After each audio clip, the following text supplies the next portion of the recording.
Olá, Leoa! Seja bem-vinda a mais um episódio do Pode Liderar Mulheres no Topo. Eu me chamo Georgia Escur, trabalho na construção de marcas pessoais, o famoso personal branding, e recentemente vim agregar no time de marketing da Dani.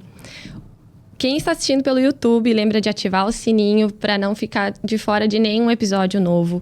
E também quem está assistindo pelo Spotify, deixa seu recadinho, faz a avaliação ali pra gente saber o que você tá achando dos episódios. Também pode colocar lá pra gente no YouTube, nos comentários, quais seriam os assuntos que vocês gostariam de ver aqui no Pode Liderar Mulheres no Topo. E hoje nós temos uma convidada muito especial. Na verdade, tô até nervosa aqui, porque eu tô sentada na cadeira dela. Que é a nossa Leoa Master, a Daniela Grolli. Hoje... A convidada surpresa, surpresa, né? hoje. Surpresa. Hoje o feitiço virou contra o feiticeiro. É isso aí, né? Cá estamos. E aí, Dani, como que tu tá te sentindo aí do outro lado? Estranha, porque quando a gente tá, né? Quando a gente tá gravando, eu sempre falo, né, que gravar os episódios me gera um certo nervosismo. Nunca é 100% natural. Eu sempre, meu Deus, dá aquela sudorese, eu fico nervosa, né? Te entendo, tá tudo bem. Então, estar aqui eu acho que é menos pior do que tá aí, eu acho. Sabe? Sério? Eu acho. Pobre de mim que comecei pra cá. Eu acho menos pior. Eu fiquei um pouquinho, então, inclusive porque eu tô aqui fazendo teu papel, né? Uhum. Eu disse, vou fazer do meu jeito, isso. Dani, daí ainda bem que tu tá aqui do outro lado. E hoje a gente decidiu fazer isso para que as pessoas pudessem conhecer, então, a idealizadora desse movimento de mulheres tão fortes, que é você, Dani, mulher, que a gente admira. Eu admiro muito. Comecei a seguir a Dani antes de conversar com ela pessoalmente. A gente se conheceu num esbarrão da vida aí, né? Fazendo as unhas. Beijos, Paty. Beijos, Paty. Obrigada, Paty. E a Mai também, né? Que senão ela vai ficar com ciúme. Ah, é, né? E foi muito legal, porque eu comecei a te seguir, me identifiquei muito com a tua fala, com o jeito de tu te posicionar. E como eu, né, amo submergir nesse universo das marcas pessoais, eu sempre te senti uma mulher muito bem posicionada, que sabia o que estava falando. Uhum. E a forma com que fala, com que conversa, tu tem também um local de fala muito, que eu te falei, que eu admiro muito, que é tão legal, que é também o da psicologia, junto de toda essa coisa, de todo esse universo do empreendedorismo feminino. Seja lá onde nós estivermos, não precisa nem empreender, seja num ambiente corporativo, estar no topo hoje, para nós mulheres, é algo desafiador. E falar sobre isso, então, também é desafiador. Mais ainda, né? Como que tu te sente falando sobre esse assunto, assim, sobre mulheres na liderança? Como que surgiu esse desejo, assim? Eu tinha, na verdade, eu tinha uma sociedade numa empresa, uma agência de empregos aqui em Caxias, que era Futuro Recursos Humanos. Hoje, né, não sou mais sócia, obviamente. E eu saí de lá no início da pandemia, assim, em março foi. Na verdade, é o meu processo... Eu tinha uma sociedade, então, sociedade é que nem casamento. E a gente tinha dois perfis diferentes, assim. A gente tinha duas perspectivas de negócio diferentes lá na época. E eu nunca quis ser uma agência de emprego. Eu nunca quis ter uma agência de empregos. Eu queria trazer soluções para recursos humanos. Tanto que hoje a gente continua fazendo seleção de pessoas, mas eu não gosto que chamem a gente de agência de empregos. A gente é uma consultoria em recursos humanos. Claro que a gente soluciona problemas de seleção de pessoas, mas eu não sou agência de emprego. Agência de empregos, para mim, traz muito aquela perspectiva de volume, de muitas vezes não selecionar direito, ou muitas vezes trabalhar... Não, a gente vê como a seleção de pessoas como algo que, de fato, é algo importante. Processo. E a rotatividade não é bom para ninguém, nem para nós que prestamos serviço e nem para a empresa. E aí, lá na pandemia, em março... Na verdade, então, a gente tinha essa perspectiva, né? A minha sócia, a gente tinha perspectivas em relação ao negócio de maneiras diferentes, né? De prosperidade, de independência e tudo mais. De vida. Idealizações, muito, objetivo. Né? E eu não julgo, né? Então, assim, sim, cada uma foi pro seu lado. E, na verdade, na época, eu fiz uma proposta de... a minha ideia era ficar com a Futuro e também reconfigurar ela do meu jeito, assim. Mas, na época, ela não quis se desfazer e aí ela acabou comprando a minha parte. E aí, então, depois eu acabei acabei, então, indo para a carreira solo, porque o que eu fazia na Futuro já não tinha uma necessidade da estrutura. Eu prestava serviço de recursos humanos para empresas. E eu não precisava da estrutura. A Futuro era uma estrutura grande, tinha várias colaboradoras e tudo mais.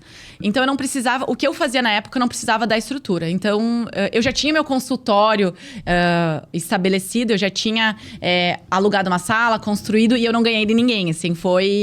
Eu comecei sublocando em 2015 uma sala, daí depois eu acabei construindo... Guardei dinheiro, construí o meu consultório. Obviamente, eu tive muito apoio, principalmente moral do... Nesse momento, tu nem imaginava Mulheres no Topo ainda? Não, de maneira nenhuma, não. Tá. Não. E aí, na época, então, o William, que é meu antigo e atual marido, ele me ajudou bastante, incentivou bastante a eu construir o consultório. Então, hoje divido com a Vanessa Cortelete, que participou, né, do primeiro episódio aqui. Legal. Uhum. Então, eu não precisava... Eu tinha uma segurança para tomar fazer esse movimento na época. Mas mesmo assim, eu senti muito medo. Muito medo. Porque quando tu toma uma decisão dessa... Eu tinha uma estabilidade financeira lá, por mais que eu ganhava mais no meu consultório do que eu ganhava na Futuro. Interessante, o medo da mudança, dessa coisa cíclica da vida, né? Muito. E a gente, é bem importante trazer, assim, que quando a gente tá num processo de mudança bem importante, seja pra pessoa, pra mulher que tá tentando sair do corporativo e empreender, existe um desequilíbrio muito importante ali. Tu acaba caindo num funcionamento emocional e o medo, ele toma conta. E por isso que é muito importante quem tá ao teu redor trazer essa racionalidade, sabe? Então, Dani, tu não tá feliz dentro da Futuro. Dani, tu tá trabalhando demais dentro da Futuro. Perfeito. Dani, tu tá trabalhando para... tu está carregando... Eu tinha essa sensação de que a Futuro estava muito nas minhas costas. Olha que legal que tu falou, desequilíbrio necessário. Eu amo te escutar por esses fatores, assim. São detalhes, são exemplos tão fáceis e palavras que às vezes a gente não coloca pro racional. E a gente acha que o desequilíbrio não é importante. Daí a gente fica mais desequilibrada tentando ele é normal. Aquilo, ele é normal, né? Ele faz parte do processo. O que não pode acontecer é o desequilíbrio. Quando eu falo desequilíbrio, eu sempre falo, né? Que o desequilíbrio existe o emocional e o racional. No momento da mudança, o emocional, ele toma uma proporção muito maior da racionalidade. Só que quando tu toma a decisão ela é racional. E quando tu vai fazer ela é emocional. Aliás, quando tu tá fazendo ela, tu desequilibra. Tu entende? E aí, nessa época, quando eu saí, então... eu tive apoio de várias amigas. Nunca vou me esquecer, a Gil, que trabalha num banco. Ela disse assim... No início, eu tava disposta a pagar muito pela Futuro. A Futuro era muito minha. Muito minha, assim. Então... muito minha, né? Eu tinha a camiseta Foi a primeira vez que tu colada, empreendeu, assim. Que isso aí. E eu tinha a Gil, que ela trabalha no banco Moneu, e ela disse assim, Dani, eu vejo muita gente perdendo casa, carro, pra se endividar. E ela me disse assim, não faz isso. Tu é a Futuro. Então, se tu conseguiu fazer a Futuro, tu consegue fazer isso em qualquer lugar que tu tiver. Aí ela veio com a marca, era a tua marca, só tinha um outro nome. Às vezes a gente acha que não consegue levar. Aí tu já tinha essa estrutura pessoal de como lidar com as coisas, de como lidar com os processos. E isso vai te acompanhar. E eu amo muito isso, assim. Nossa, eu amo muito tudo. Amo muito tudo. eu amava chegar, abrir as janelas, bem coisa de mãe, assim, né? Chegar, deixar o café pronto para as filhas chegarem, trabalhar e deixar as portas abertas e arejando, as janelas abertas e arejando, receber elas. E aí já tinha uma questão também de pras filhas, na questão de liderar. De gostar desse ambiente. Gostava muito. Gosto muito. E aí, na época, então, a Gil me falou isso. Na época, então, eu estava disposta a investir muito na Futuro. E ela disse assim, Dani, tu já tem o teu consultório, tu já tem a estrutura, tu já faz isso. Então, se tu vender a tua parte, coloca um valor limite. Se tu vender a tua parte, tu vai, então, guardar o dinheiro e botar numa conta. E foi o que eu fiz. A única coisa que eu comprei foi uma mesa, que eu não tinha uma mesa lá no meu consultório. Então, se eu tivesse que fazer alguma avaliação psicológica, alguma coisa do gênero, eu tinha que ter uma mesa. Então, foi a única coisa que eu fiz. Né? Investi, daí a Vanessa, a gente investiu numa cozinhazinha pequenininha, que não tinha também. Porque era... Quando eu tava na Futuro, eu trabalhava no meu consultório do meio-dia e a 1h. E eu ia pra Futuro e de noite eu trabalhava atendia 5, 6 e 7, né? Então, e claro, é difícil, a gente... o processo no início era difícil, porque tu acaba mudando a rotina também. Então, eu disse, meu Deus, eu agora, eu não tenho ninguém. Porque por mais que eu tenha sociedade, eu tinha uma pessoa que me cobrava horário, me cobrava, né? Então, o início foi um pouco, tá, o que eu vou fazer agora? Aí entra algo que tu usa hoje pra incentivar, pra nos incentivar. Que é essa carreira solo, assim. Que é essa questão... Claro, a gente não precisa ficar sempre assim. A gente vê que depois consegue montar equipes para ajudar a desenvolver algumas áreas ali, mas tem esse lugar onde a gente precisa se sentir forte sozinhas. E sabe, Gi, uma coisa que para mim sempre fez muito sentido, e quem trabalha autônoma, pequenas autônomas, pequenas empresárias, que eu percebo que é o diferencial na hora de fazer o negócio dar certo, é não esperar. Não esperar sentado o cliente bater. Movimenta.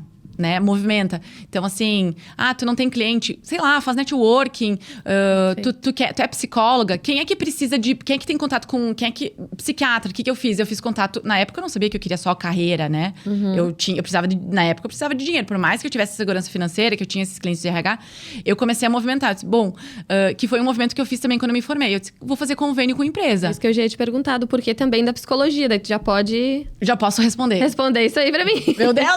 Tô conhecendo junto aqui, quero saber tudo. E daí, quando eu me formei, eu disse, vou fazer convênio com empresas pra me mandarem paciente. Então, eu fiz convênio com empresa pra me mandar pessoas. E quando eu fui empreender sozinha, que eu tive carreira solo, eu fiz um levantamento de empresas em Caxias, que talvez precisaria, networking, de pessoas que tinham uma influência dentro de empresas, contadores. Então, o que eu observo muitas vezes? Autônoma. Eu só vou só vou pro salão, vamos dizer, né? Paty, né? A Paty vai ir pro salão, só vai trabalhar se tiver cliente. Não, vai lá, vai postar. Mostra que tu tá ali. Meu Deus. Sabe? Mostra que tu acordou, mostra que tu... E uma das coisas que quando eu entrei no marketing digital, mas vai ficar postando o dia inteiro. Sim, tu tem que ficar postando o dia inteiro, tu tem que bater na cabeça da pessoa, tu tem que martelar. E eu lembro numa aula de marketing que eu tive, que ele disse assim... Dani, ontem... Porque eu fiz essa pergunta, eu disse, tem que ficar postando 15 stories por dia. Ele disse assim, Dani, ontem eu assisti um jogo de futebol na televisão e eu acho que eu contei umas 10 propagandas da Friboi nessas 2 horas. Foi um saco. Mas se eu tiver aqui no mercado e tiver Friboi e sei lá, outra marca que eu não conheço, eu vou comprar Friboi. Com certeza. Entende? E hoje, com o digital tão forte, as pessoas já é automático, né? O celular acaba sendo uma extensão da gente. E se alguém me indicar um profissional, eu vou primeiro, é automático, eu vou no Instagram, ver se eu consigo ver alguma coisa que eu me identifique, se for algum serviço que a pessoa preste, eu quero ver já feito. E é o Instagram, não é o TikTok, não é o Google, não é o site. Que louco isso, A gente pode ter todos, Perfeito. E é importante, sempre vai fortalecer. Mas o número 1, mundialmente, hoje, é o Instagram, é a plataforma. Então, se tu não abriu a porta da tua empresa no Story, então tu não abriu o Story hoje... É como se tu tivesse fechado, as pessoas não vão lembrar, né? Exato. E tu tem que estar martelando ali. Então, foi disruptivo, assim, pra mim. Então, daí... Mas respondendo, né? Eu vou resumir, porque eu sou, muitas vezes, prolixa. O Mulheres veio, propriamente dito, mais no ano passado. No início, eu não sabia muito... Foi um processo pra mim, então eu atuava com RH estratégico. Porque tu veio pro RH por causa da psicologia. Sim. E lá atrás, a psicologia definiu... Na verdade, eu nunca fiz psicologia pensando no RH. Eu entrei na psicologia, eu tinha 16 anos, mais ou menos. E na época eu namorava. E quem me incentivou muito... Eu tinha uma sogra na época que ela lia muito Osho. E eu assisti um programa que eu já falei nos stories, que é o Encontro Marcado do Luiz Gasparetto. Luiz Gasparetto, ele era um psicólogo, ele já faleceu. E eu amava a abordagem dele. Porque ele trabalhava... O vitimismo não existe. Então, se tu tá num lugar que tu tá porque tu tá aceitando. O outro não vai mudar, tu não tem controle sobre o outro.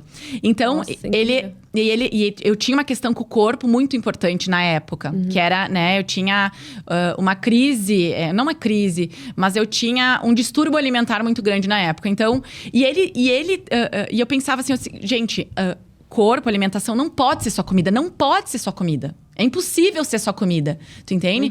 Então, na época, eu conversava muito com essa minha sogra, que ela, na época, ela era gordinha também. E ela discutia comigo sobre, ela trazia... E eu fui começando a ler as coisas que ela me dava.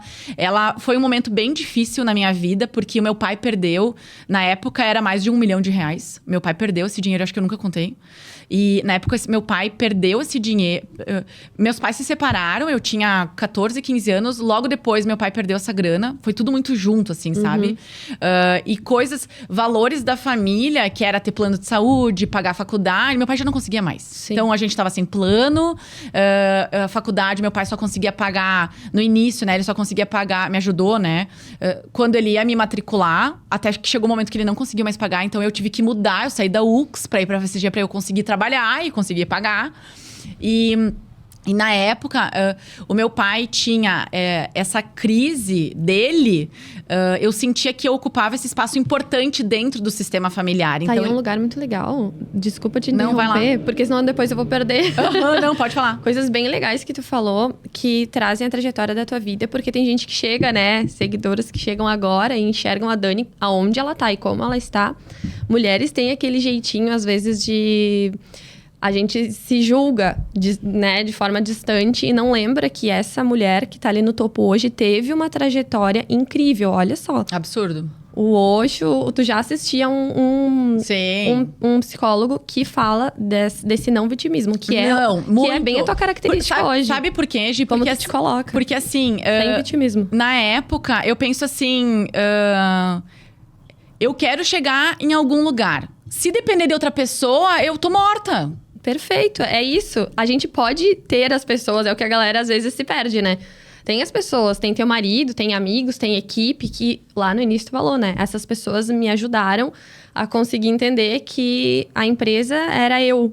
Estava dentro de mim, eu ia conseguir reconstituir ela. Exato. E fazer o que eu gostava, porque estava em mim. Perfeito. Né? E pessoas te falaram isso, porque no correrio da vida, tu pode até melhor falar sobre isso. A gente acaba agindo... Não de forma racional. A gente vai respondendo segundo aquilo que a gente viveu até agora, mas né? Pela falta de consciência, tu Isso. entende? Aí quando traz pro leque, quando traz pro racional, pro palpável, tu começa tu tem controle. A enxergar a tua vida. É muito legal. E na época, assim, eu tinha... tanto que eu ganhava, sei lá, eu entrei na faculdade da psicologia, eu era recepcionista, eu ganhava 250 de manhã. Na época, meu pai já tinha perdido dinheiro, né? Então, por mais que ele me ajudasse, né? Por mais que ele me desse esse apoio na faculdade, eu não tinha dinheiro pra pagar uma van, pra buscar um ônibus, sei lá, se eu quisesse comprar um rabicó, se eu quisesse, né? Então, de manhã eu trabalhava, eu ganhava R$250 na época como recepcionista. De tarde eu estudava e de noite eu tinha mais um emprego que eu entregava impressão na UX, sabe? Que, não sei se tu lembra que tinha os guichês de impressão. E eu trabalhava no bloco de comunicação, inclusive. E aí eu trabalhava até as 10h30 da noite, assim. E eu sei lá, ganhava R$450 nos dois. E eu pagava, sei lá, 300 em terapia, sabe? Então, Sim. eu sempre puxei pra mim a responsabilidade. Então, ótimo investimento, inclusive. Né? Sabia onde gastar. Exato. Então, eu disse, bom, se eu quiser chegar... Que era um negócio que o Gasparetto, ele trazia muito. Então, ele dizia assim... ele é meio rompante, assim. Ele ia... Ele já faleceu, acho que eu já falei isso. Ele já faleceu, mas pra mim, ele era um exemplo de psicólogo. Ele tem uma pegada bastante espírita. A mãe dele é a Zíbia Gasparetto, que ela escreveu vários livros espíritas e tal. Mas eu não fui muito pra essa área do espiritismo, mais pra psicologia mesmo, assim. Sim. Ele dava uns talagaços, assim, sabe? Era disruptivo, era um negócio muito diferente. E aí, e meu pai, na época, ele disse assim, olha, beleza, tu quer fazer psicologia, tu pode fazer, mas tu vai passar fome. Não, a psicologia não era que nem agora. E aí, eu tentava me enganar, assim. Eu lia muito, como é que a gente fala? Eu manipulei a avaliação a vocacional, deu lá relações internacionais e ia muito pra administração, assim. Sim. E daí depois, aí minhas colegas... Que tá aí, né? Não precisou, pôde fazer a psicologia junto. Hoje tudo, a administração... inclusive para mulheres no topo. É algo que precisa estar dentro, né? A gente precisa estar consciente disso. Então eu me via, de repente, fazendo alguma atividade mais burocrática e tudo mais, numa empresa, num corporativo, que era a minha outra opção. Só que daí, como eu assistia muito Gasparetto, eu assistia todos os dias, 6 horas da tarde. Todos, assim, ó, eu não perdia. Todos. E aí, E daí eu peguei e fui numa... na época, né, eu assistia todos os dias. E aí, uma colega minha, na época, ela começou a me chamar de Gaspareta. Porque daí eu comecei a aconselhar as coisas que eu ouvia, né? Eu disse, não, faz isso. Eu disse, cara, vou fazer psicologia. E aí, foi que eu decidi, falei com meu pai. Daí meu pai disse, tu quer fazer, tu vai passar fome. Eu disse, vou, sabe? Aí eu comecei a investigar quanto um psicólogo ganhava na época e tal. Era 2, 3 mil. Daí eu comecei a dizer, não, se depender de mim não vai ser só isso, entendeu? Pode ser mais. E daí, depois eu acabei... Então, fiz psicologia e tal, troquei ao longo do processo. E lá com meus 21, 22 anos, trabalhei, então, no CAPS infantil, fazendo recepção. Depois, eu fui atuar com deficiente mental, não gostei. Pra mim, era frustrante, porque eu gosto de ver resultado. E deficiente mental é aquilo ali. Eu fiz um estágio no CAPS também. Entendo. Então, exato, é ótimo, é realizador, mas não vai passar aquilo, né? Então, e aí eu fiz o quê? Fui pra... E aí eu queria muito experimentar estar do outro lado. Né? Eu era entrevistada por várias mulheres. Olha que legal, olha que poder. Ela tem o poder de decidir se eu vou pra frente ou não. Então, olha o poder que uma pessoa tem. E eu queria aquilo. Né? Foi a primeira vez que eu desejava estar num lugar de decisão. Porque eu decidia se a pessoa ia pra frente ou não. E aí, participei de um processo seletivo na Conceito RH, que hoje não existe mais. E, na época, até a Rose, que até hoje, ela no dia que a Futuro foi inaugurada, a segunda Futuro foi inaugurada, ela me deu um bilhetinho. Foi a minha primeira chefe na Conceito Recursos Humanos, ela mandou. E ela disse assim, parabéns, Dani, eu já sabia. Ai, legal. A Rose, na época... Eu chego a me arrepiar, assim. Porque a Rose, na época, ela me entrevistou. Elas eram 3 sócias. Uma administradora, que era ela, e 2 psicólogas. E a Rose me entrevistou e, na época, eu tava fazendo disciplinas durante o dia. Porque a UX é de dia. Agora, acho que ela tem algumas cadeiras da noite. E... eu estava disposta a abrir mão de uma disciplina, de cancelar a disciplina. Eu estava, no início do semestre, não ia ter nenhum prejuízo, né? Já tinha ido e tal. Ela disse, não, gostei muito, eu amo psicologia. Eu disse, não, se precisar, eu cancelo. Eu mandei um e-mail dizer que eu cancelava a disciplina, porque eu queria aquilo, né? E depois eu cresci muito, assim. Eu tinha mais esse perfil mais agressivo, mais resolutivo. Até contei essa semana que eu inovei. Acho que não sei se tu assistiu, que eu inovei. Que as pessoas iam pra entrevista. Eu disse, tem que pedir os documentos. Já bota no papel, já entrega no papel pras pessoas. Eu conseguia ver soluções em coisas... Sei lá, não sei. Mas era... Facilidade pra desenvolver soluções. Isso. Facilidade pra inovar, pra ter que vem dessa tua visão também, de não ser vítima... Muito. E de que dá pra resolver. Isso. Vamos tentar melhorar, vamos achar um jeito, vamos olhar. E tu já falou também, eu te assisti falando, de ser positiva, otimista. Muito, copo cheio. Isso Sempre aí. copo cheio. Isso Tanto aí. que quando veio o diagnóstico da minha mãe, eu disse, bom, se for demência frontotemporal, que bom, porque leva mais tempo. Dependendo, né? Mas eu via com essa perspectiva. Se for Alzheimer, que bom que tem medicação. Entende? Então, assim, não tem... Tem 2 alternativas. Ou tu encara aquilo de maneira positiva e leve. Ou tu vê meu pai era bastante assim. Tem que fazer. Tem que pagar. Vai lá e paga e resolve. Legal. Né? Ai, meu Deus, vai custar 300. Tem que pagar, tem que fazer. Vai lá e resolve. Não fica choramingando. É muito importante isso hoje, inclusive, Sim. todo mundo ouvir. Que nem no último, talvez, episódio aqui. Que foi falado sobre as crianças. Isso. A gente aprender a resolver. Isso. Assim ou não, a visualizar as coisas. Porque tem coisas... A maioria das coisas não estão no nosso controle. Mas o que a gente faz com elas... está.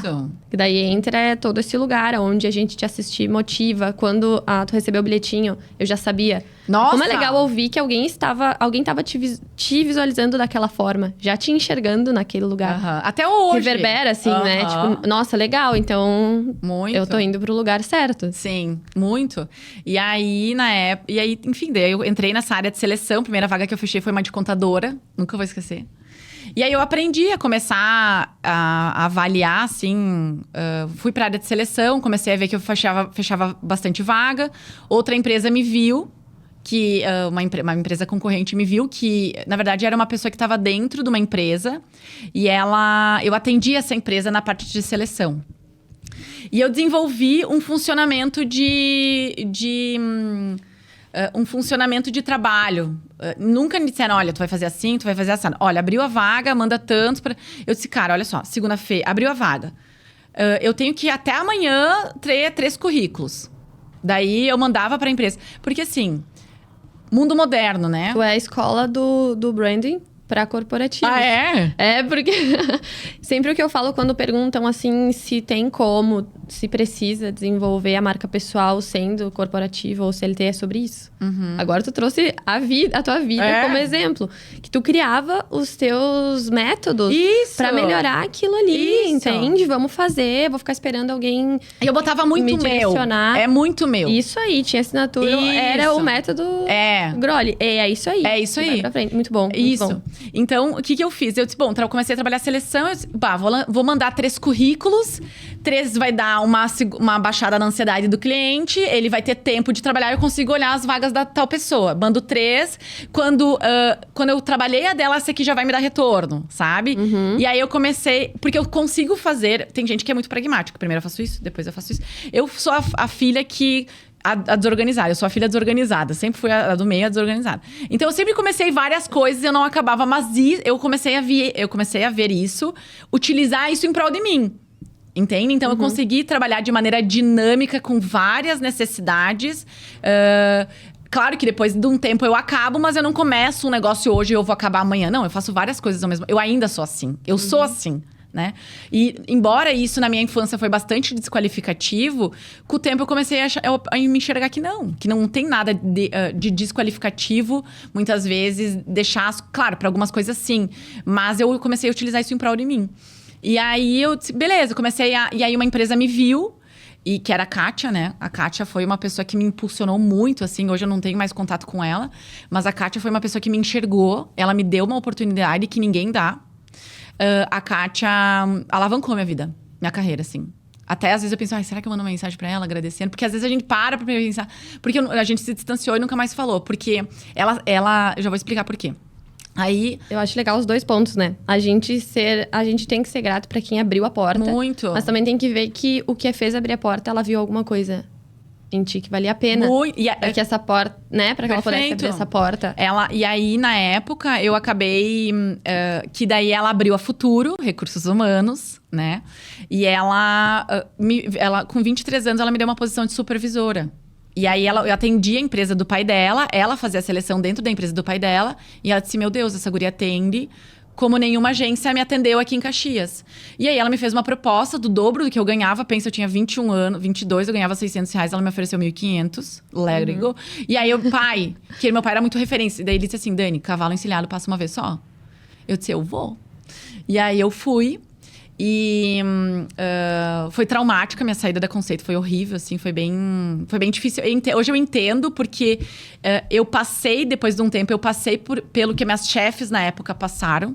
Que é perder uma pessoa que a gente tem vínculo, que a gente tem emoção, que a gente se doa. Que também Só que são ciclos. Isso. Hoje eu tenho muita maturidade de perder um colaborador. Uma vez eu não tinha. Sim. Me doía muito. Hoje não.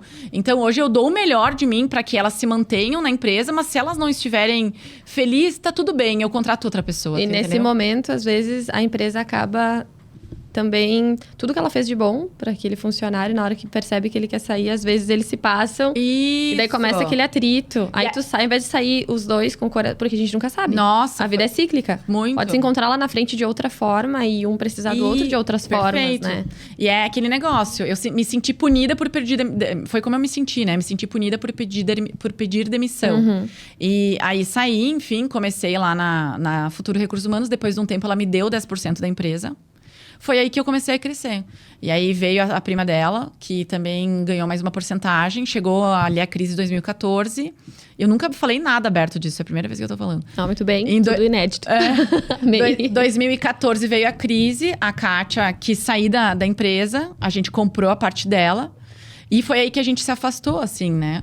Então, e aí eu fiquei na Futuro ainda por mais desses anos, que daí eu entrei ali fiz carreira solo, comecei a divulgar RH estratégico, que era o que eu gostava de fazer, consultoria em recursos humanos. Eu estava fazendo um mestrado em cultura organizacional, e, né, mestrado em psicologia, mas com foco em cultura organizacional, que para mim hoje é a minha visão está treinada para isso, né? É um feeling, né? Isso, é um feeling que mistura com a Golden Circle lá do Simon Sinek, que mistura com rotatividade, seleção de pessoas. E eu não sei, eu acho que tudo isso, não sei não, mas um pouco de cada coisa contribuiu para que eu desenvolvesse essa minha percepção perante o mundo, assim. E aí, no ano passado, acho que foi ano passado que eu comecei a fazer parte. No início, o meu conteúdo ele era voltado para todos os públicos, mulheres, homens, de maneira geral. E hoje, homens me procuram ainda. Por mais que o meu conteúdo seja voltado para mulher, tem homem que... A esposa que é uma psicóloga para desenvolver a carreira de alguém. Isso. Tu faz de homem também, sabe? Então, existe também. E é legal isso, né? Porque é bom, tu te posicionou hoje, é o público feminino. Isso. Mas... até eles, eu acho que já é um feeling também de perceber que por mais que ela esteja ali conversando com mulheres que são as que mais interagem na rede social, sim, eles sabem que podem também acionar. Então não precisa ter medo de nichar também. porque né? não Algo bem muda importante, a mesma. Claro que não muda muito o processo se é para homem e para mulher. Muda as dores deles, mas o processo ele é o mesmo. Para homem e para mulher. E aí eu comecei a estudar bastante marketing digital, perdi muito dinheiro. Até gravei um episódio com a Natália Stedley aqui, que ela falou sobre que às vezes as pessoas têm essa romantização de que no início 6 e 7, vou ganhar dinheiro logo e vou... Só que o problema do digital é que as pessoas não sabem que quanto mais tu ganha, mais tu trabalha. Isso. Tu não vai vender um curso online e simplesmente vai deixar as pessoas let it go lá sem ter assistência. Tu tem que ter uma pessoa que faça pós-venda. Vai vender uma vez daí, exato, se for o caso. Perfeito. Deixou sem assistência e acabou. As pessoas não vão... Porque o que eles achavam, né? Que aí é no digital, eu posso engambelar, vou usar essa palavra, qualquer um, e vou vendendo horrores, mas na verdade as pessoas vão consumir e vão querer ser assistidas. Isso aí. E eu sempre falo também, né? Por trás dos stories é onde acontece o jogo mesmo. Exato. A gente coloca ali 15 stories, dá 1 minuto, 15 minutos do teu dia. Pensa. O resto todo que ficou pra trás. Então, a gente tem que começar a condicionar a nossa cabeça, olhar esses 15 minutos dos stories da Dani. Nossa, que vida top. Que foda que ela é. Posso falar isso aqui? Bota um pi. Não, pode. Bota um pi.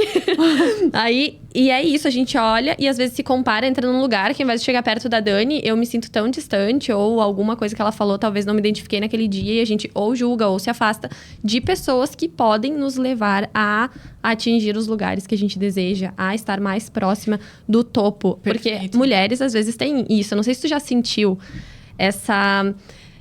esse pré-julgamento. E as pessoas acharem, é muito hostil, ou tá muito lá em cima, não vou chegar, não vou conversar, não vou chamar. O objetivo do Pode Liderar, quando eu comecei, era exatamente trazer mulheres palpáveis. Entende? Eu não quero chamar, sei lá, a Carla Pérez pra trazer sobre... A Carla Pérez tá muito distante de mim, tu entendeu? Não, eu quero ver a história da Georgia, que mora aqui em Caxias, que construiu a realidade dela aqui, com os mecanismos daqui. Algo que seja palpável. Legal. Né? Então, trouxe a Anselme, que pra mim, ela não era uma pessoa tão palpável, mas ela foi super solícita. Eu sempre digo, né? O não eu já tenho. Então, eu vou mandar, se ela quiser participou. Tem que virar na estrela, né? Exato. Não na pedra. E o que eu sinto muitas vezes é, por exemplo, a gente tem uma Maria Anselme que é extremamente um legado absurdo, uma mulher grande, super simples, veio aqui e gravou. Aí tu tem lá a fulaninha que tem, sei lá... Não construiu, acha que construiu alguma coisa, tipo, não, construiu, mas assim, não vou sentar lá porque... Arrogância só, não é nem pelo que construiu, não se tem milhões ou não de seguidores ou de bens, sei lá. E é isso que eu percebo, assim, a gente tem... não é sobre dinheiro, é sobre poder, às vezes, sabe? E é aquele negócio da hora da verdade, né? Isso. Quando tu tem a oportunidade de se esbarrar na pessoa, assim, na academia, lá na manicure... Seja lá onde for, eu costumo falar, eu já tive em lugares onde eu conheci influencers e pessoas com bastante seguidores, assim, que eu não conhecia ainda, conheci no lugar e a pessoa foi muito mal educada, assim, grossa, achando que quem estivesse ao redor deveria tratá-la de certa forma. Isso. Porque ela tinha, eu nem sabia. Daí eu disse, nossa, eu tenho... Tipo, eu fico assim... Falta um pouco de tino. Porque se tu é uma pessoa assim, se tu trabalha com o público, se o teu objetivo são esses seguidores, tu tem que ter, no mínimo, se esforçar um pouquinho pra ser simpática. Não precisa ser aberta e sair contando tudo pra todo mundo, abraçando as pessoas. Mas, tipo, um oi, tudo bem. Isso. Cuidar onde, né, o que tu vai falar. Isso uma coisa simples. De educação pra mim. Pra mim, eu já vou lá Mas pra criação, né? Mas é aquele negócio que nós estávamos falando. Quem é tu? Tu é a mesma pessoa da rede social me dando... Tu dá oi pra uma câmera, mas quando tu me vê na rua, tu não me dá oi? Exatamente. Tipo, Então tá incoerente, a marca não tá batendo, né? isso, não tem aquele fechamento. Congruência, né? E aí, é aí que também muita coisa se escangalha, né? Sim. Vai por água abaixo tudo que tu construiu lá de Perfeito. lindo, né? Aí não Exato. é. Então, é muito importante a gente não se preocupar. Inclusive, pra chegar lá no topo, daí tu pode falar isso Então, com as coisas que aconteceram contigo, né? Foi isso que eu senti, assim, desculpa te interromper, foi isso que eu Pode senti, continuar. assim, né, é uma questão de poder, assim, eu sinto que, e o objetivo do Mulheres no Topo foi exatamente isso, eu na verdade, lembrando, assim, que Mulheres no Topo, ela nasceu com essa ideia de trazer pessoas palpáveis e que as mulheres consigam se inspirar com pessoas da região, no máximo, sei lá, Porto Alegre, vamos dizer assim. Perfeito. Né? Ou, sei lá, a região. Uhum. Aqui, palpável. Fulaninha ali, olha só, vai ter uma juíza que tem, sei lá, quantos mil seguidores e tá ganhando dinheiro e super bem sucedida. Nossa, ela mora na mesma cidade que eu, nem sabia que ela existia, mas eu também posso seguir nem. Então, é poder palpar, sabe? Perfeito. Trazer elas pra próximo Isso. da gente. E, na verdade, a ideia do Mulheres... primeiro que o meu público, desde que eu comecei... O homem, ele não...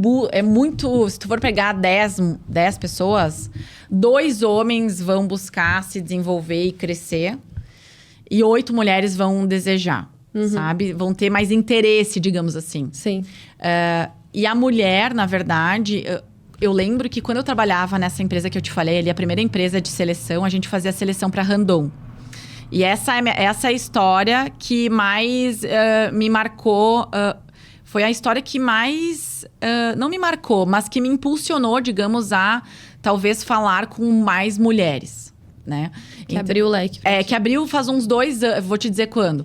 Faz 1 ano, 2, mais ou menos. Na época, a gente trabalhava a seleção para Randon. E a Randon tinha uma executiva de recursos humanos. E aí, quando a executiva de recursos humanos ligava lá na Conceito, todo mundo dizia... Nossa, minhas chefes paravam e diziam assim... Meu Deus, é a Celis, é a Celis, é a Celis. Então, assim, só quem atendia a Celis eram as diretoras da empresa, na época. Então, a Celis, meu Deus, a Celis. E Celis pra cima, e Celis pra baixo, não sei o quê. Aí, um dia... Gurias, a Celis vai vir aqui. E a Celis era muito grande dentro da Randon, na época. E hoje ela é grande dentro da Brinox. Muito bom. Hoje ela continua sendo um mulherão, mas dentro de outras empresas. E aí ela tava a Célia, não sei o quê. E aí teve um dia, eu contei essa história pra ela ano passado. Eu convivia com ela, mas eu nunca tinha contado pra ela essa história. Perfeito, e ela?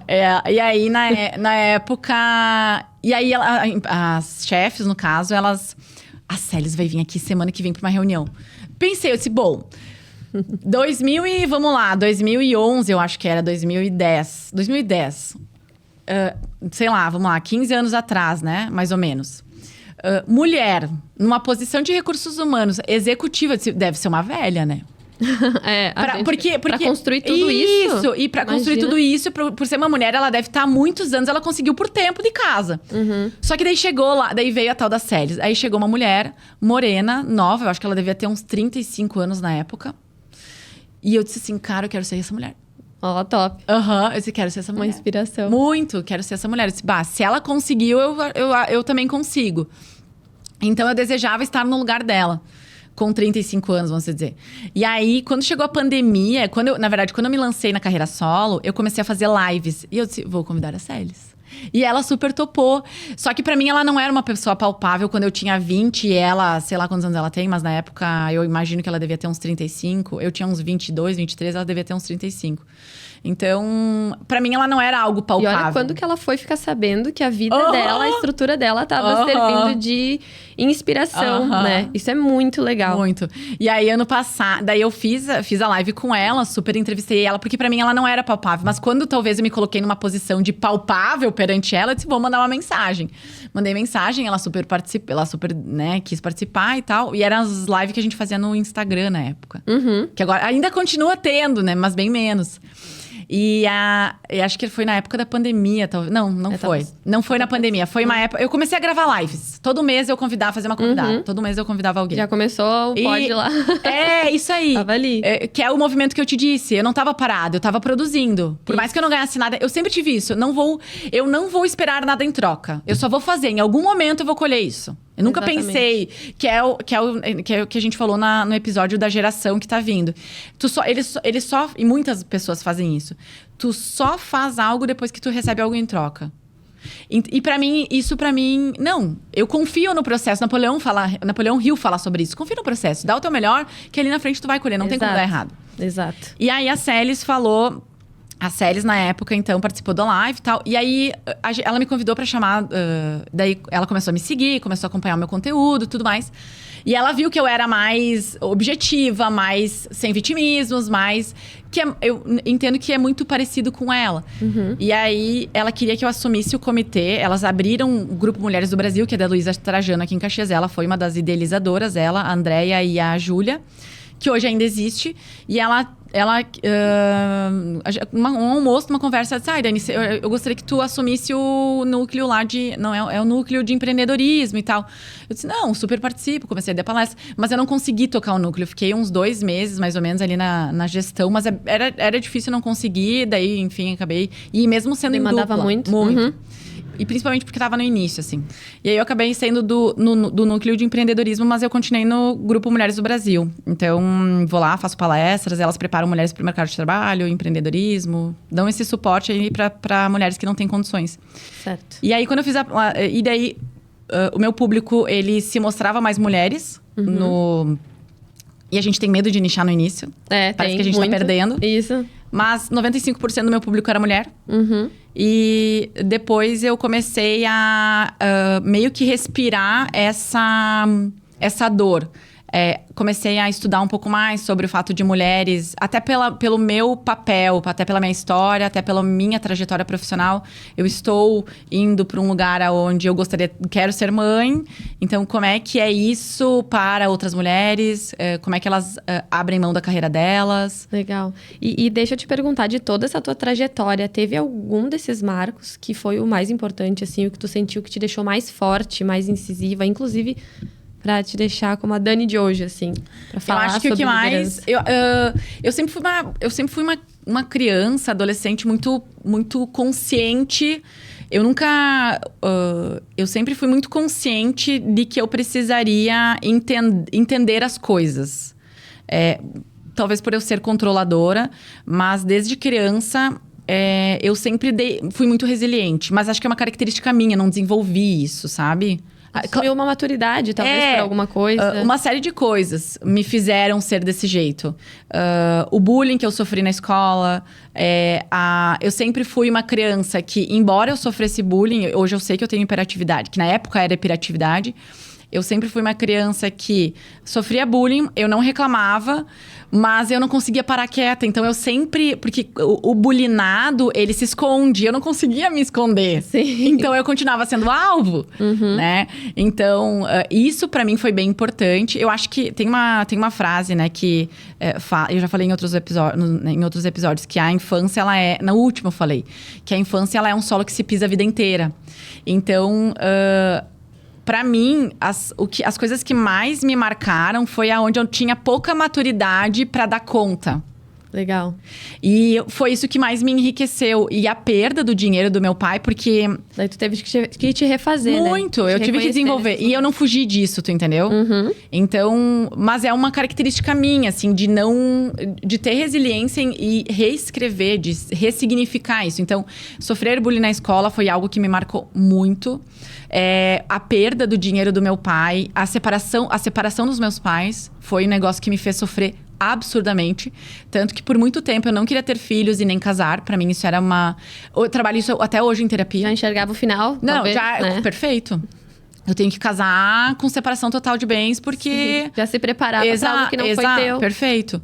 Então, eu tive que trabalhar muito isso na terapia. Hoje, a gente, né, a gente não é casado no papel, mas a gente tem uma reunião estável.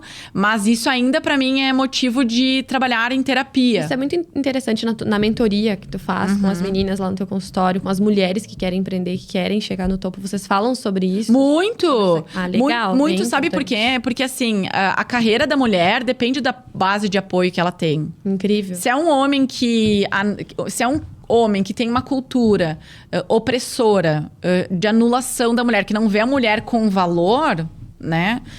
Não vai ver valor nessa mulher. Então, ela precisa ocupar o espaço dela dentro dessa relação para ela ocupar um espaço dentro do mercado de trabalho. A gente sabe que, ou o mercado de trabalho ou o empreendedorismo, a gente sabe que existe uma fase onde a mãe é mais necessária para esse filho, mas existe também ele não precisa dessa mãe até os 5 anos de idade, tu entende? Ele precisa dela até certo ponto em alguns determinados momentos. Aonde é que a mulher abre mão desse papel para que esse pai exerça esse papel também? Porque muitas vezes não é... Eu sempre falo, o problema do machismo não é o homem, é a mulher. A gente acaba agarrando muita coisa. A gente nem viveu certas... Tipo, a vida dos nossos pais, né? Isso. Muito fácil a gente colocar isso nos nossos relacionamentos. Se a gente não revive, se a gente não... Para um pouquinho, não vai para uma mentoria, não busca. Mas é que a gente não olha para nós. Mas quantas pessoas tu conhece que... Quantas pessoas tu conhece hoje mais, mas quantas pessoas tu conhece que olham para sua história e que não querem que não querem ressignificar. Não é que não querem, que não tem condições de ressignificar. Às vezes tá 10, 15 anos. A maioria não quer a olhar. maioria não. E nem percebe. Não consegue. Esquece, ou nem vê que é isso. Exato. Não volta vai tapeando, tu entende? Seja na minha relação, seja no meu trabalho, eu sou inconformada. Então, assim, tá me incomodando... Tá, o que tá me incomodando? Por que tá me incomodando? Se eu tô angustiada, eu já vou escrever. Porque eu preciso descobrir... Coloca pra fora. Isso. E pra mim foi um mecanismo muito bom. Escrever. Pra eu entender de onde é que tá vindo o que eu tô sentindo. Muito legal, eu gosto disso também. Porque daí, se eu sei porque eu estou sentindo, eu consigo mudar isso. Faz um mapping, né? Exato. Eu demorei muito pra conseguir encontrar que eu precisava fazer essa releitura. E hoje, inclusive, nessa parte até... para construção de marca, quando a gente vai desenvolver o objetivo. Se tu não olha para trás, tá, qual foi a tua trajetória até aqui, o que tu fez na tua carreira até aqui. Então, os prós e contras, quais foram os momentos que foram legais, os momentos que não foram tanto, enfim. A gente fazer uma releitura, às vezes é legal. Parar e visualizar isso, né? Na hora que chega para fazer o objetivo. E além de tudo isso que te fortaleceu, daí como que chegou a ideia do Leoas, desse negócio? O Leoas, ele veio, acredito que foi no ano passado. Acho que foi no ano passado. Eu eu tive um breve lapso ali de uma consultoria que me deu um suporte. E ela sugeriu o Leoas. Na verdade, ela trouxe a ideia. Eu sempre gostei do Leoas, mas eu nunca tinha visto algo como um arquétipo. E aí, eu fui estudar um pouco melhor sobre o Leoas. Até hoje eu sei que tem uma outra mulher que usa, mas eu nem fazia ideia. Não é uma mulher que eu já tinha consumido e tudo mais. Mas eu sabia que no marketing digital isso era legal, ter um arquétipo, ter uma maneira de chamar. E aí, gurias? Sim. Ou... é tipo um apelido carinhoso pra chamar... Pra uma comunidade, né? Isso aí. No bando, no caso, né? Leoas é bando. É. E aí, a Leoa, no caso, ela... eu fui entender... E existe um arquétipo da leoa, onde a gente acha que quem caça, quem é o leão, mas não, é a leoa que traz o alimento, ela que cuida dos filhotes.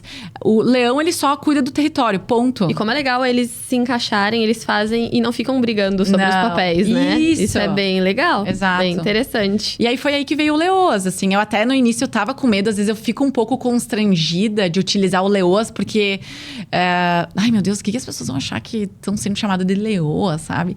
Mas depois eu me acostumei com o leoa, assim. Mas é legal e entender o arquétipo, entender por que sou chamada de leoa. É interessante, né? Porque eu sei ir lá e caçar também os meus sonhos, né? As minhas idealizações. E é muito como, né, Gi, por exemplo, a gente vê muita mulher... A mulher, ela não quer só ir pro mercado de trabalho. Ela quer poder dividir o trabalho, o marido... Isso, e ser complementar. completo, né? Não é só na os carreira. filhotes, né? Os filhos. Então, ela acaba... E ela defende. Né? Então, eu vejo muito a mulher como uma leoa, nesse sentido, assim, de se posicionar. Quem não é, mulher que não é, deveria ser. Porque a defesa, eu falo defesa pessoal, e quando eu falo defesa, é posicionamento. É defender as suas ideias, é bancar o que tu acredita. Mas não é fácil e não é simples. Porque depende do solo lá da infância, o que tu ouviu, o que tu construiu, como é que tu se enxerga, como é que é a tua autopercepção, como é que tu se consolidou enquanto pessoa. Tu é uma caixa. Daí vem a questão de desejar algo, um ponto, um lugar, se inspirar nas mulheres, mas buscar quem consiga conduzir para a tua própria história, né? Para que tu consiga conduzir a tua história nisso. Que daí vem a mentoria que tu dá lá no teu consultório. Que daí tu consegue... A pessoa vai conseguir individualmente analisar isso aí. A vida dela para saber o que... Nem tudo que deu certo para ti vai dar certo para mim, por exemplo, né? E, na verdade, tu perguntou, qual foi o momento? Não teve momento, assim, meu Deus. O que me marcou... Agora decidi. Não, o que marcou muito a minha vida foi esse deadline ali da separação do meu pai, que a família era muito importante. Meu pai sempre bateu muito família. E, tipo assim, do nada, a família deixou de existir. Tanto que eles se separaram, mas o núcleo não se desfez. Legal. Eles continuaram sendo amigos, eles continuaram tendo... Claro, depois de um ano. Mas daí quem olha de fora, escuta isso, pensa... Nossa, legal, isso é bacana. Porque é difícil não romper tudo isso. Muito difícil. Não, meu pai e minha mãe conseguiram... Então, aquilo que ele falava não era em vão. Não. Ele se esforçou pra manter o núcleo. Isso. Né? Se esforçou pra manter o núcleo. A gente vai ver depois, né? Na hora que tá acontecendo, não tem como. É um vendaval, um monte de coisa na cabeça. E a outra coisa que foi a perda do dinheiro, assim. Porque o dinheiro do meu pai, pra mim, ele tinha um pilar muito importante na minha autoestima. Já que eu não tinha um corpo, já que eu não me sentia bonita, já que eu não me sentia inteligente, eu disse, bom, pelo menos eu tenho um tênis da Puma. Né? Uma Nike Shop. Ótimo, né? Tinha alguma coisa que sustentava. Exato. Mas no momento que eu perdi tudo isso, eu me perdi. É legal, eu falo ótimo, assim, é incrível, porque a gente faz isso, né? E o mais importante é estar aonde tu tem que estar no alicerce dentro de si. Porque coisas vêm e vão, né? Sim. Então, daí hoje é o que tu conseguiu. Tu encontrou em ti essa marca. A Dani Grolli é uma marca. Tu tá construindo, né? Na base que tu tem internamente. As coisas hoje já não são. Então, daí vem a pergunta agora. Mais uma. E só pra complementar, eu me enxergo muito como uma ferramenta. Eu sempre falo que a psicóloga... Tu pode fazer a psicologia que tu quiser. Se tu não fizer terapia, meu amor, tá fadado ao fracasso. Então, assim, não adianta... Pra mim, a psicóloga fajuta é a psicóloga que não se conhece. Porque tu não vai conseguir conduzir uma pessoa num caminho se tu não sabe o teu. É a mesma coisa eu ali no posicionamento de marca que... tem que sair de trás dos bastidores e começar a fazer também, porque tu ensina as pessoas a fazerem. E aí tu se sente nessa obrigação. Sim. E como eu tinha medo da terapia. Eu acho que as pessoas... Foi tão mal falado. É muito, né? Foi coisa de louco. Isso. Meu Deus, a gente afastou. E hoje tem 2 pontos daí agora, né? Tá meio que na moda. Ainda não é algo tipo, não, entrou na sociedade, mas tá na moda. É legal. Se fala que faz terapia, pelo menos isso. Né? Porque daí leva a pessoa... Por um outro lado, né? Leva a pessoa a tentar, né? Se estruturar. Tá. E eu quero te perguntar aqui, depois do Leoz, de entender de onde veio, o que é estar no topo pra ti, Dani? Eu acho que pra mim, estar no topo é liberdade financeira. Uma família... Eu entendo que uma família coesa. Sei que famílias têm problemas. Eu sei que filhos dão bastante trabalho. Sei que casamentos têm divergências. Mas eu acho que saber lidar com isso, desenvolver dentro desses processos que muitas vezes... Do desequilíbrio, pra mim, é saber lidar com tudo isso. Pra mim, estar no topo então, né, em suma, liberdade financeira, família... E família, eu acho. Liberdade financeira... conciliar isso. Isso. Administrar. E, claro, né? Liberdade financeira... como é que eu consigo liberdade financeira? Através do meu trabalho. Né? Pra mim, isso eu estar no topo. Eu não conseguiria fazer algo, conseguir dinheiro... sem algo que eu não acredito. Exatamente. Eu não sou uma pessoa hipócrita em relação a isso. Eu não conseguiria. Eu já trabalhei em um lugar que eu não gostava, eu não conseguia. Muito difícil. É que nem que tu falou do arquétipo ali. Se a gente coloca um na gente que não corresponde com a nossa personalidade, esquece, vai durar pouco tempo. Ou tu sofre, tu somatiza. Muito, exato. Tem uma infecção na bexiga, então começa a tossir, falta o trabalho. Então, se tu não... existe um sofrimento muito grande quando a pessoa faz o que ela não quer fazer, entendeu? E se a gente não fala... Às vezes tem pessoas que têm medo ou preconceito, às vezes, de falar do dinheiro ou medo de dizer que isso é algo que pra ela é estar no topo. Nossa, perfeito. Mas sem, né? Não, e na verdade o dinheiro é o que acontece. Mas isso começa na gente, né? É onde tu olha pra uma outra mulher, tu vê que ela tá com uma bolsa da Vitor Hugo, tu diz assim, meu Deus, como é que ela gastou 4 mil reais numa bolsa da Vitor Hugo? Já veio o julgamento. Meu amor, se tu falar isso da bolsa de outra mulher, tu sabe quando tu vai ter uma Vitor Hugo? Nunca. Exatamente. Entendeu? Porque tu julga, tu joga no outro lado do campo. Eu tinha mentalidade bem pobre, assim, e eu acabava julgando ou achava... Só que eu tinha assim, né? Eu preferia, então... Olha só, ajudar, sei lá, uma ONG com esse valor da bolsa, não sei o quê. Mas daí eu vou ajudar a ONG com que dinheiro? Tu entende? Se eu não consigo Nossa, admirar... que linda, parabéns, você está... Que caridosa, né? Olha só, vai estar na tua lápide, né? Ai, caridosa. Tipo, a mulher que tá com a bolsa da Vitor Hugo, a maioria, já está ajudando alguma... Ela não precisa falar. Não. O que ela tá fazendo. E deixa ela usar a bolsa que ela quiser, do valor que ela quiser. E foi assim que eu comecei estruturando a minha mente pra outra coisa. Porque senão eu nem conseguiria. E hoje te admiro muito por falar. Que inclusive na adolescência, por isso que eu falei antes que é incrível. Pelo menos eu tinha dinheiro. Tem gente que tem... não, eu vou parecer o que não interessa. Isso o que aí. os outros vão achar. Porque dinheiro hoje é importante. Ele te dá a liberdade geográfica, segurança pra tua família. E outra, tu só não deseja ter dinheiro porque... Uma. Medo de se frustrar e não conseguir. Perfeito. Talvez, né? São duas alternativas. Ou tu tem medo do que vão pensar quando tu tiver. E aí, tu pensa isso de outras pessoas. Isso. E segundo, tu tem medo de conseguir. Aliás, tu tem medo de não conseguir. Tu fez um vídeo sobre isso, né? Fiz. Falando que... Fiz. Desse julgamento que as pessoas têm.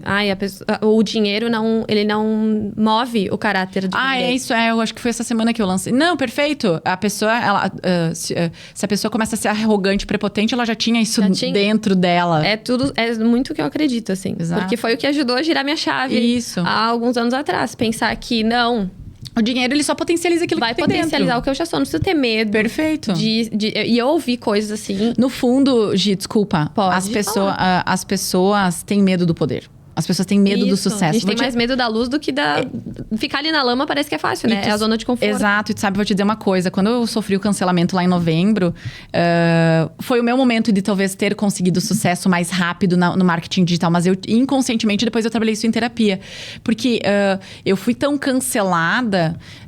No início é muito ruim, eu nunca tinha passado por isso, mas depois eu consegui racionalizar e eu pensei, alguém ia ver e alguém grande ia concordar comigo e ia utilizar isso. Podia utilizar. É uma maneira ruim, aliás, é uma maneira que, ao meu ver, era destrutiva, ia chegar...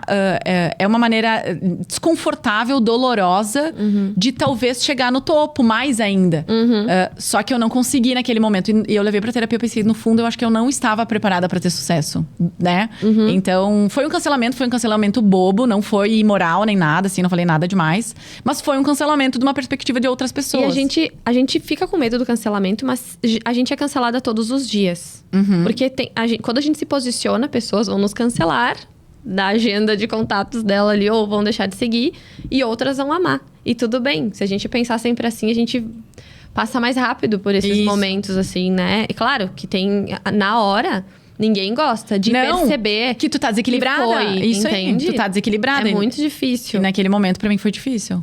Mas hoje mas que eu já serviu pra rever muita coisa. De novo, a Dani... Isso aí, já fui atrás. Beleza, agora tenho advogada, agora querem me cancelar, podem me cancelar. Se eu tô amparada juridicamente, o emocional do conta. Isso, a gente se refaz. E daqui pra frente, Dani, tem alguma coisa, tu visa alguma coisa que pode contar pra gente, assim? Então, ter filhos, eu acho que eu falei até, né? Eu tô num momento onde, no início eu tava, quero meu primeiro milhão antes dos 35, quero meu... Eu quer saber? Ok, eu não vou morrer quando eu tiver filho, sabe? Isso. Eu vou continuar vivendo, sabe? Então eu disse, não, tá tudo bem, vou continuar trabalhando, vou talvez ter que dividir a minha atenção, mas nesse momento, o meu objetivo é construir uma família.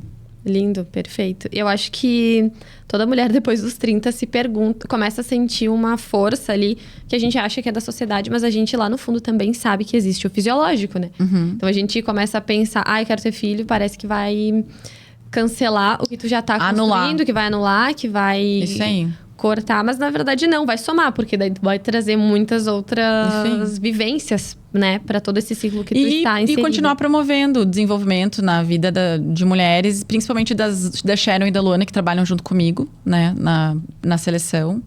Então, são minhas 2 filhas, né? Até a Luana me falou hoje de manhã, ela disse assim, Dani, quando é que tu vai me dar um irmãozinho? Ela...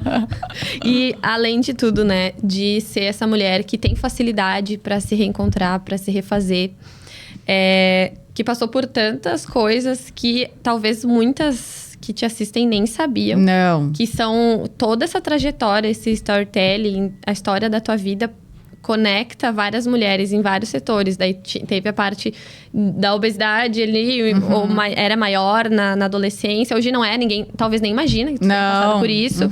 Essa dor em relação à separação dos pais. Quem te acompanha tá vendo a tua mãe, né? Nessa nova fase, que ela tá por causa do Alzheimer. Como tu tá lidando com isso. Além de tudo isso que já é inspirador, eu queria, pra gente finalizar, então, que tu deixasse algum conselho, alguma dica, uma frase pra quem tá começando agora. Teve mais uma coisa que tu falou também que eu achei incrível, que é não ter medo de se nichar e de recomeçar. E daí tem essa coisa de se desenvolver como pessoa única, Muito. né? Tu levou a tua empresa contigo, se reconstruiu e inclusive teve mais espaço pra chegar onde tu chegou. Muito. Então, que dica tu daria pra quem tá começando agora, que tá com todos esses medos, que ainda não se encontrou em si, que ainda tem medo da mudança? Eu acho que... Não, sei lá, tenho tanto, né? Mas assim, o meu recado, ou a minha dica, né? Dica do dia.